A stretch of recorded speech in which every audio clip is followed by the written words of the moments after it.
compañeros y puedan trabajar. No esperaba ello, de verdad que me ha afectado un poco porque una programación es pues de 5 a 6, la actividad académica. En tu caso, miren, sibilancias le da el síndrome de obstrucción de vía aérea. Pónganle adjetivos a los síndromes, les recomiendo. Van a ser más específicos. ¿Ya? En este caso, si ustedes tienen pacientes con sibilancias, valoren si la sibilancia de la obstrucción de vía aérea es expiratoria o expiratoria. Es cierto que mayormente son expiratorias. Si es polifónico o monofónico. O sea, si es difuso o localizado. Si es en esos tres terrenos anatómicos. Esta torácica superior, miren todas las causas de sibilancias, esta torácica superior. Recomendación. Cuando ustedes valoren las causas, tienen dos opciones. Sugerencia, usen las dos opciones. La opción de up-to-date, de las tablas y de los libros en general, es la opción de frecuencia. O sea, ¿qué es lo más frecuente? Lo que está en la cabeza de estas tres listas es la frecuencia, ¿no? Para que recuerden, ¿no? Ya, si hay sibilancias fuera de tórax, goteo postnasal es lo más frecuente, causa de tos crónica, mayormente en Estados Unidos. Acá en Perú es tuberculosis. Y la segunda opción, que sí les recomiendo, más aún cuando es bandera roja, es la lista por gravedad. Es decir, la causa en el peor escenario. ¿No? Pero es pensar mal. No es pensar mal. Es que la tengas presente. Y si la tienes presente, la buscas. ¿No? He tratado de hacer ese ejercicio cuando hemos hecho dolor torácico. ¿No? Dolor torácico, lo primero que debo pensar si es súbito, tres opciones. Y las tres son causas graves, ¿no? Infarto, neumotórax y émbolia pulmonar. Pero si ustedes me preguntaran a mí, pero dolor torácico es lo que usted ve día a día, ¿cuál es lo más frecuente? Lo más frecuente, dolor musculoesquelético. Y de la lista de los que son potencialmente riesgosos para la vida, esas tres. Entonces vean ustedes, manejen las dos listas, la de frecuencia y la de peor escenario. Sobre todo la de peor escenario cuando son banderas rojas. Ahí, porque sería pues absurdo, sería inaudito, sería malo que si viene una paciente con baja de peso, ha perdido 35 kilos en 3 meses, y yo vea la causa de frecuencia, diga, ay, ¿por qué no come? No. Tengo que pensar en algunas situaciones de riesgo. Las dos son importantes. ¿Ya? Porque eso que acabo de escuchar ha pasado este año en nuestro país. ¿No? Es cierto que es bueno pensar bien, ¿no? Pero en la parte clínica, en la parte del día a día, deben tener todas las opciones a la mano. Deben ser de una base de pensamiento ancho. ¿Ya? No sean muy específicos. Ya hemos hablado de los sistemas. Cada una de ellas tiene un patrón. Cada una de ellas tiene un patrón. Algunas de ellas, la vez pasada, les había mencionado. Algunas ya le hemos desarrollado. Vean las diapositivas como un ejercicio de revisión. Por ejemplo, la anafilaxia. Les comenté anafilaxia, ¿no? Me desarrollé un poquito más anafilaxia. ¿Por qué? Porque lo puedes reconocer, ¿no? Tiene abones o ronchas, o tiene angioedema, edema facial, de labios, de ojos, o tiene los dos. Viene la persona asustada, obviamente, es lo que más vemos. El problema es netamente cutáneo, netamente de tejidos y subcutáneo. Pero ¿qué tiene que ver eso con respi?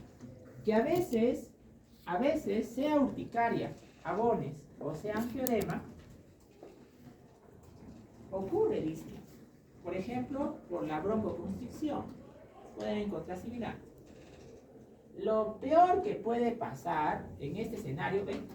Estoy yendo a lo peor que puede pasar, es que las cuerdas vocales que son de color blanco nacarado, de aspecto triangular, que cuando hablamos se abre y se cierra, cuando respiramos se abre y se cierra, ya no es así, sino es un magma inflamatorio color rosado, que obtura, cierra el espacio hacia atrás.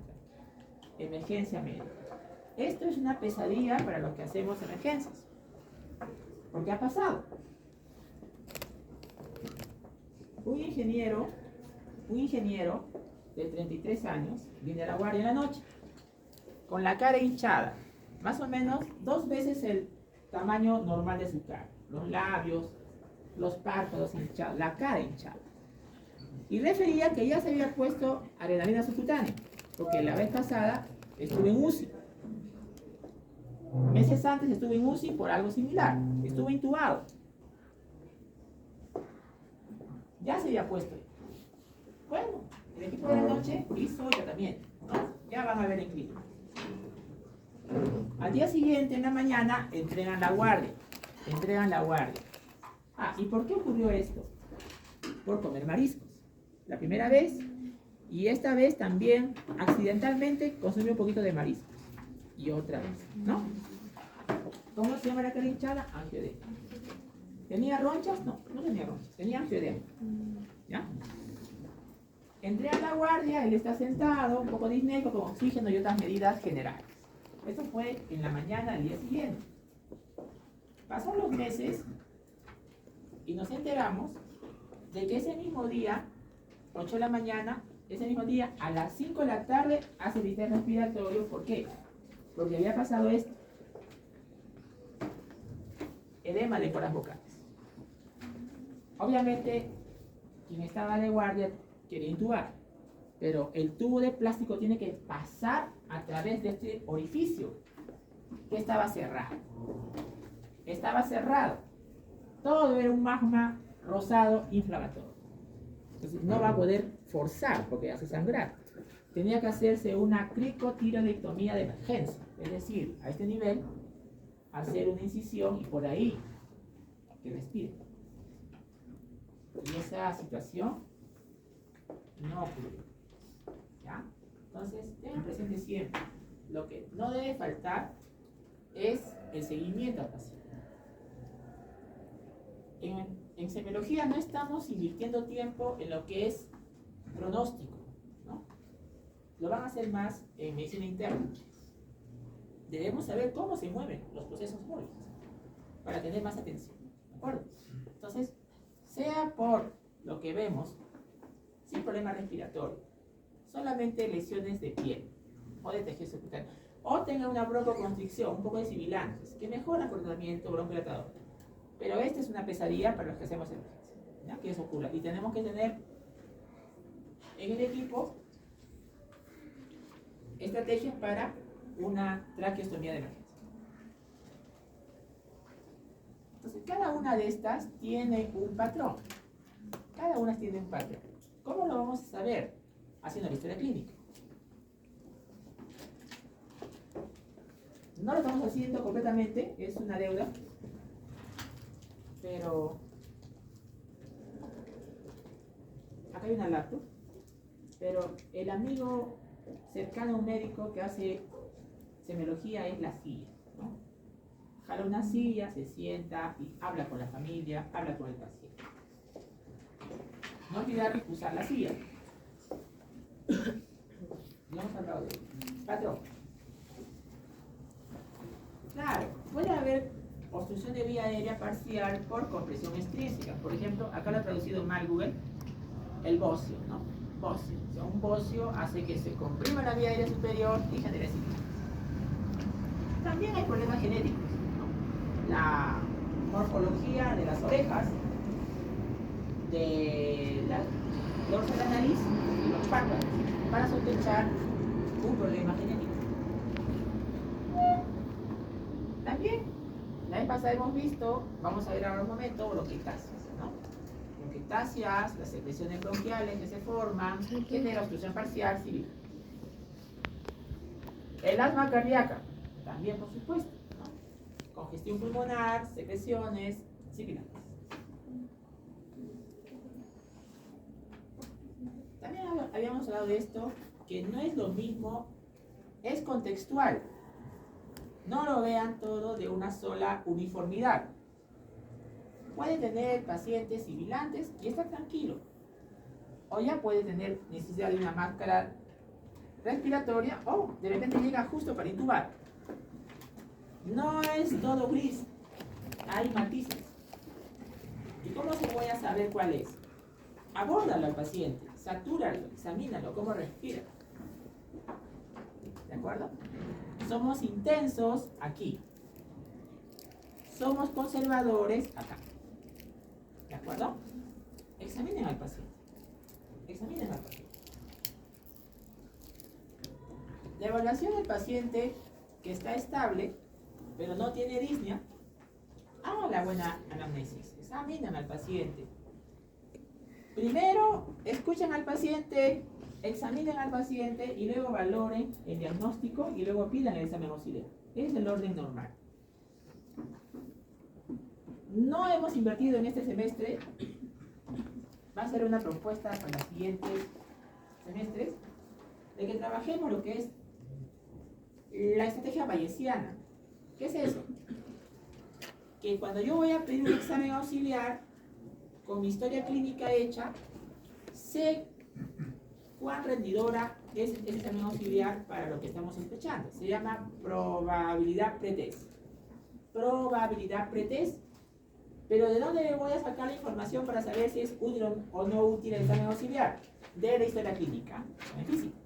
Si hacemos una buena historia clínica y hacemos un buen examen físico, el examen auxiliar que se solicite, tenemos que saber el rendimiento diagnóstico. Eso se llama probabilidad pretest. ¿Ya? Muy bien. Eso lo vamos a ver de acá un ratito. ¿Ya? Si no tenemos la CIA, es decir, no tenemos paciente informante, que esté inconsciente, nos ha pasado varias veces con el grupo que rota conmigo, o no hay familiares a quien preguntar, y la historia clínica es muy pobre en datos, problemas. Entonces tenemos que echar más mano, como dicen, el examen auxiliar. Entonces ya entra el terreno de la imprecisión. Mientras más historia tengas, mientras mejor examines al paciente, tu diagnóstico va a estar. ¿En qué porcentaje? 60% del diagnóstico certero es con la anamnesis. 60%. Y el examen físico te suma 20 más. 20%. Ahí tienes 80 ya. El examen auxiliar te suma 20%.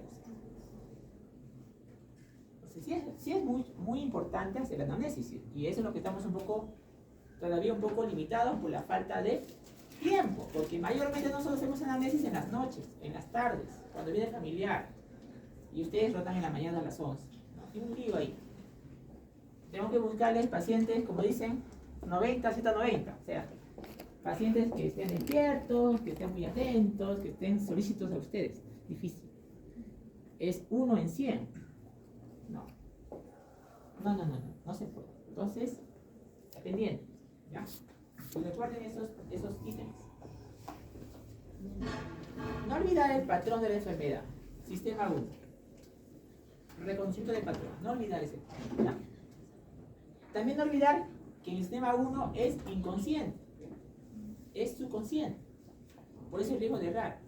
Porque es intuitivo. No olvidarse. No basta el reconocimiento del patrón. Tienes también que apoyarte en el sistema 2, que es analítico, deliberativo, diagnóstico diferencial y político deductivo. Algunas situaciones tienen un guión clínico claro. Por ejemplo, asma bronquial tiene una tos con ritmo circadiano. podemos reconocerlo fácil al asma bronquial porque tiene un guión bastante peculiar que ya hemos revisado, ¿no? Y vamos a volver a revisar cuando después que el grupo exponga el día de hoy, que es otra fecha. Claro, ¿qué pasa si tiene sibilantes? ¿Ya? Pero tiene algo más que no tiene que ver ni con asma ni con EPOC. Eso es verdad. ¿Ya? Eso vamos a usar mucho en estos ensayos y en los parciales. O sea, si el paciente tiene sibilantes, pero tiene hemoptisis no va con asma. Tampoco va con EPOC, hemoptisis. Pero puede tener las dos cosas, Y bueno, busca primero una unidad. Y luego busca si están las dos cosas. O sea, tiene asma y tiene hemoptisis. Ah, ya, es asma, pero algo más con hemoptisis. Puede ser, pero primero busca la unidad. Busca algo que tenga las dos. O sea, que tenga sibilantes y que tenga hemoptisis, que no es asma. Y luego busca que también esté el asma. También esté el asma ahí, ¿ya? Ese es el orden que les recomiendo. Claro, por cada ítem tienes que valorar algo específico de esa lista que he mencionado. Cuerpo extraño, sibilante localizado, bocio, compresión extrínseca, y así, una cirugía de cuello, de tiroides, una intubación urotraqueal que tanto le hemos sufrido en la pandemia. Pacientes sobrevivían del ventilador mecánico, se iban de alta, mejorados, muy desnutridos, pasaban 3-4 semanas y llegaban otra vez con estridor. ¿Qué había pasado? Que estaban intubados prolongadamente. ¿Y qué pasó? Que el plástico del tubo traqueal inflamó los cartílagos traqueales y los desdibujó su eje y se cabalgó y se estenosó y vienen con estridor. Algunos fallecieron, otros llegaron a cirugía de plastías traqueales. Importante. Y otras más, por supuesto. El examen físico, por favor, 100% tiene que ser hecho. Y una sugerencia: no lo hagan solamente una vez. Regresen al paciente, registren. Problemas. ¿Cuál es el problema? Si usted me dice que es completo, ¿lo estoy haciendo completo? Ah, no lo sé. Es logro mínimo. Ya hemos hablado de eso la vez pasada en hiperrespiratorio. Entonces yo quiero hacerlo completo. Ah, entonces usa un formato. Usa una plantilla. La plantilla es el todo. Entonces tienes que adaptarte a la plantilla. Ya no es lo que tú encuentres, sino es que tienes que buscar hasta donde se pueda el 100% de la plantilla. Eso úsalo sobre todo cuando es bandera roja. Úsalo, para que no se te escape nada, ¿de acuerdo? Entonces no olvidar eso de sibilante, ¿ya? De sibilantes. ¿Polifónicos o monofónicos? Ojo, una clasificación importante. No olvidar este punto. Polifónicos, monofónicos. Múltiples notas musicales polifónicos, monofónicos, una nota única. Los monofónicos, es decir, una nota única, puede ser por una afección de vía extratorácica, de tipo extratorácica. Inspiratorios, expiratorios. Mayormente son expiratorios. ¿De acuerdo? El estridor, recuerde, mayormente es inspiratorio. ¿Ya? No es sinónimo estridor que sibilante. El sibilante puede ser localizado. Si es localizado, cuerpo extraño, broncoaspirado, un tumor o una anomalía congénita, bronquial. ¿Ya? O puede ser difuso. Ahí está pues la asma de EPOC. Cuando es difuso, cuidado. Siempre examinar el cuello. Ausculta el cuello. Siempre. ¿Ya? ¿Para qué voy a auscultar cuello? Para buscar estridor. Pero el estridor lo puede escuchar a oído, sí, por supuesto. El estridor se escucha a 2 metros. Pero también puedes escuchar estridor con estetoscopio si es pequeño. No nos privemos de esa oportunidad de ver. ¿Ya? Siempre examine la cara anterior, la cara axilar y la cara posterior. Siempre. Entonces vean ustedes, se está saliendo de respi, no me salgo de respi. En los libros de respiratorio insisten en las manifestaciones extrapulmonares de síndrome respiratorio. A veces el diagnóstico de síndrome respiratorio no está en el tórax, está en un órgano extratorácico. ¿Ya? No olvidar ese punto también. Este hemos visto, ya no hay, felizmente, porque hay mayor médico, mayor todo, pero esto veíamos cuando éramos estudiantes de medicina. No olvidar ver las orejas, dorso de la nariz, arco superciliar, porque a veces el paciente puede tener un problema genético que está al alcance de nosotros, como es la policondritis recidiva, que te puede generar obstrucción de vía aérea superior. ¿Ya? Hay un libro, le comparto a veces a mi equipo allá en el servicio, que es la semiología de la mano. O sea, el razonamiento a partir de la semiología de la mano. Si se ve esta mano, tiene desviación cubital. Esto es artritis reumatoidea. Es una mano reumatoide. Mirando las manos. ¿No? Pero ¿cómo voy a ver las manos? Mi paciente está tapado con la frazada, sí, pero desde épocas inmemorables, el médico cuando se acerca a la cama de un paciente, es clásico que el médico lo va a auscultar. Pero no tiene estetoscopio, no. Le toma el pulso. Entonces, cuando vas a tomar el pulso, que ya saben lo que votan por nosotros, que es una manera indirecta de tomar la frecuencia respiratoria, pues le estás viendo la mano. O sea, tú le tomas el pulso y estás viendo la mano. Todo el tiempo se hace inspección. Es transversal. Ah, ya tiene sistema hematoidea. ¿Bien? Y puede tener problemas respiratorios. No olvidar ese punto. ¿Ah? Es importante. Examen auxiliar después de haber hecho una buena anamnesis. Cada uno de estos ítems se ajusta a lo que persigues.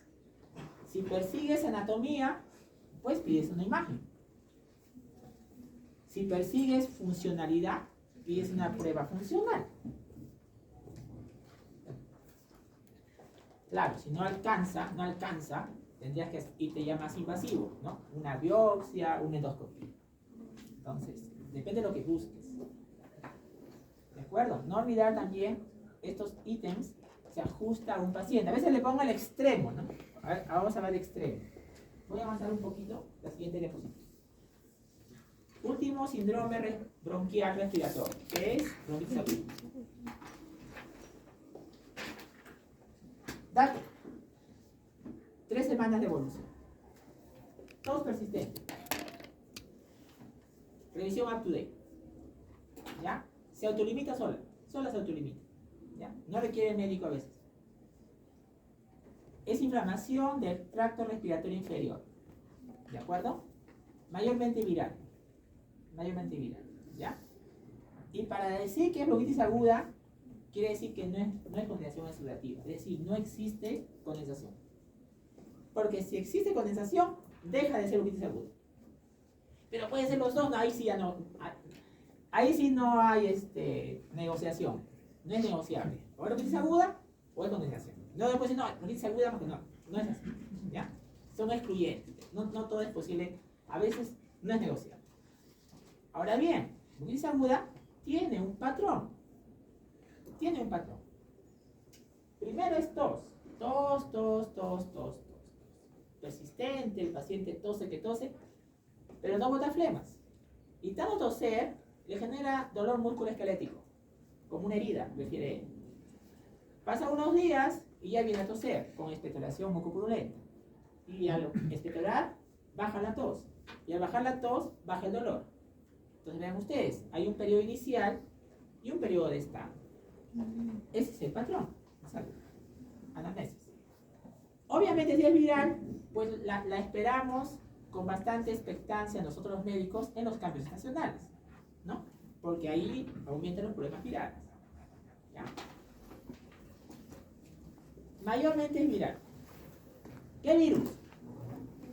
Los que ya conocemos, viejos conocidos, ¿no? Influenza A, B, para influenza. El coronavirus ahora se ha agregado, obviamente, el rinovirus. Pero no olvidar que es viral. ¿Ya? También puede ser bacteriano. Puede ser Mycoplasma pneumoniae, puede ser Bordetella bronchiséptica. ¿Y en quién voy a sospechar Bordetella bronchiséptica? Bueno, en personas que están cerca de perritos, por ejemplo, perreras municipales, ¿no? Ahí está la Bordetella bronchiséptica, ¿no? También puede haber bronquitis bacteriana aguda, ¿no? Sobre todo en pacientes que han sido canulados, ¿no? Han hecho una endoscopia bronquial, etc. De no olvidar el patrón, ya les mencioné. La bronquitis aguda puede o no ir con espasmo bronquial, es decir, puede tener sibilantes. ¿Cómo no? En general, el IPA de una bronquitis aguda es normal. Es normal. Puede haber roncamientos.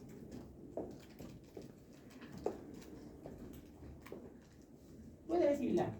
Y si es sibilante decimos que es bronquitis aguda con broncoespasmo. Entonces no olvidar esto. ¿Ya? También hay pues, situaciones en las cuales tanto sea el paciente puede sospechar un problema que sí es de cuidado porque es muy contagioso, que es la tosferina. La tosferina va con salvas de tos, y es contagioso. Entonces, si es tosferina, tendríamos que hacer una prueba para confirmar y dar un tratamiento. ¿Ya? Este es el punto. Condensación exudativa, tienes que descartar.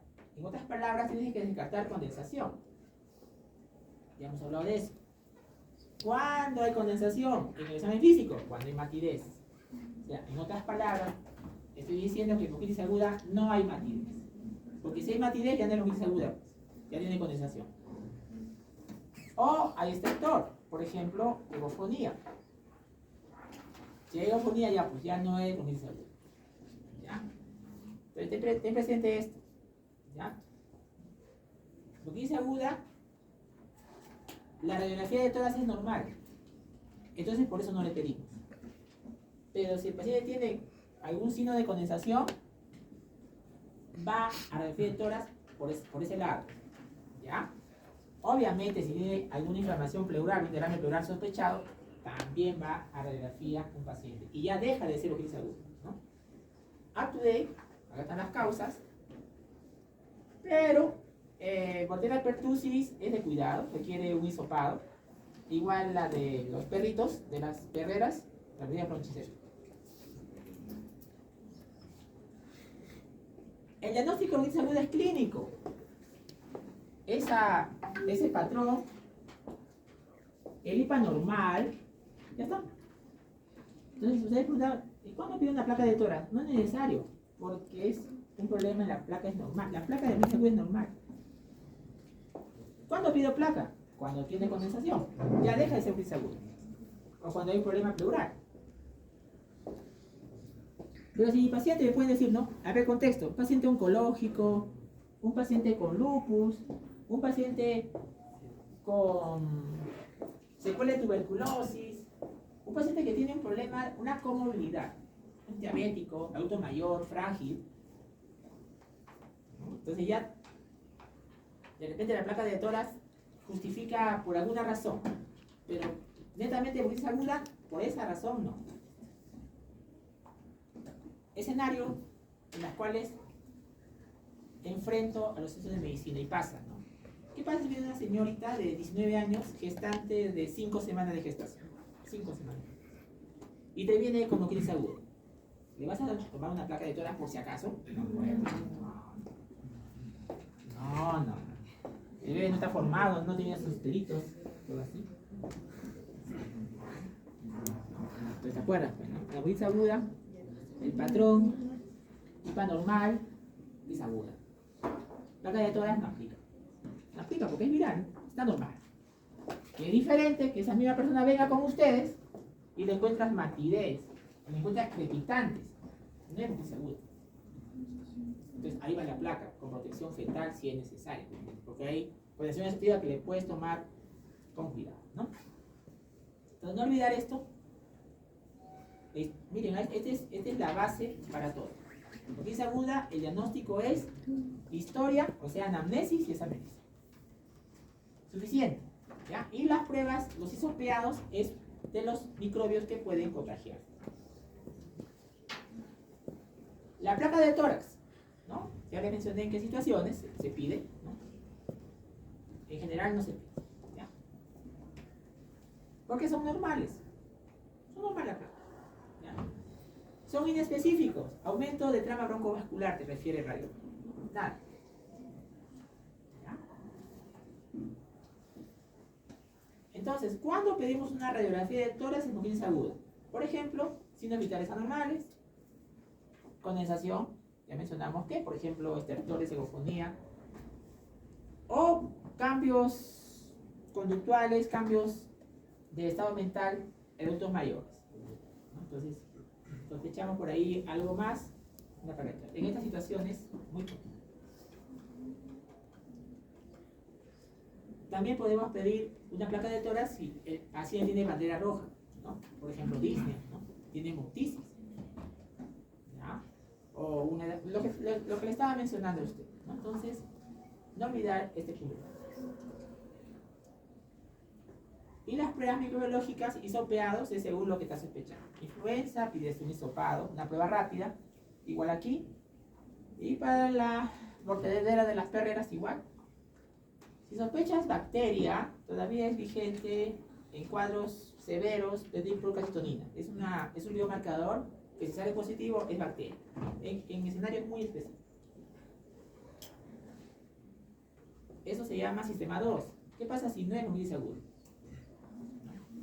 Porque tú puedes escuchar al paciente, le puedes examinar y haces intuición. Intuitivamente, es hemoptisis aguda, por lo que acabas de mencionar, ¿no? Pero inmediatamente vas al sistema 2. Pero ¿qué tal si no es? ¿Cuáles son las otras que te pueden parecer? Acá está.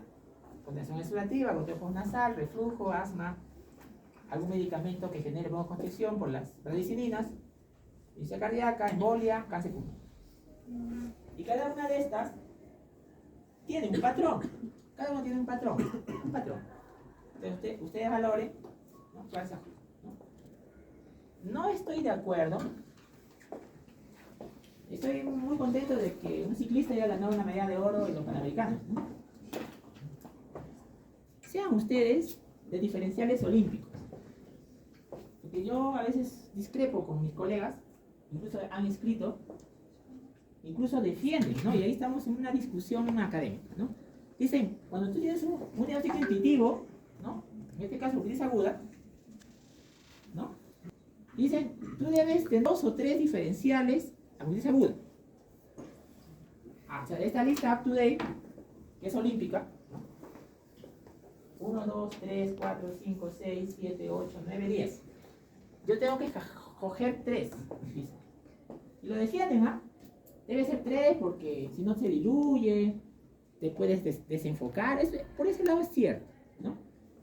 Pero sean olímpicos en el diferencial. Busquen.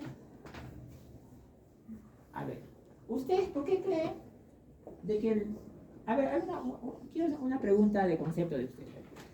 ¿Por qué creen que los números celulares tienen 9 números? ¿Por qué no son 35 números? O como el código de la Casa Blanca, ¿no? Que cada 2 horas se actualiza para que no entren los talibanes. ¿Por qué el número celular para todo nuestro mundo, la Tierra, son 9 números? ¿Por qué no son, voy a poner un número, por qué no son 55 números nuestros números celulares? Hago una respuesta en neurociencias, ¿sabes? Porque por ahí va la discusión con mis colegas porque que han escrito y que también dicen, no, tiene que ser 3, ¿no? Nada. ¿Alguna idea? ¿Ninguna idea? Porque hay más probabilidades. No sé, ¿por qué no hay tantas personas en el mundo? Es que el ser humano, dice, nuestra neurociencia de Homo sapiens, dice que nosotros podemos memorizar fácilmente hasta 9 números. Nosotros podemos recordar hasta 9 números normalmente.